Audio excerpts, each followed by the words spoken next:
আচ্ছা, এত ভালোবাসার পরে মানুষ মানুষকে কেন ছেড়ে যায়? এত ভালোবাসার পরে মানুষ মানুষকে কেন ছেড়ে যায়? ভালো কথা বলছো।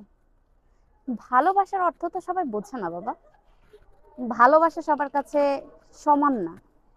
মানে কেউ ভালোবাসে সময় অতিক্রম করার জন্য, কেউ ভালোবাসে ভালোবাসা পাওয়ার জন্য। আর সব থেকে দুর্বল পয়েন্ট যেটা, সেটা হচ্ছে যে তুমি যখন কাউকে প্রকাশ করবা তুমি তাকে অনেক ভালোবাসো, তাকে ছাড়া তোমার চলবে না, তাকে ছাড়া তোমার দিন অন্ধকার, তখনই সে হচ্ছে সেটা সুযোগ নেবে। কিরকম? না, সে তো জানে যে তুমি তাকে ছাড়া থাকতে পারবে না, তাকে ছাড়া তুমি অসহায়। এই জিনিসটা ভেবে সে হচ্ছে দিনের পর দিন সুযোগ নেয়। কিন্তু সত্যিকার অর্থে যারা ভালোবাসে, ঠিক আছে, তারা কিন্তু কোনো পরিস্থিতিতেই ছেড়ে যায় না। তারা না পরিবারের অজুহাত দেয়, আর না অবস্থানের অজুহাত দেয়। যারা ভালোবাসে তারা শত কষ্টের ভিতর থেকে যায়।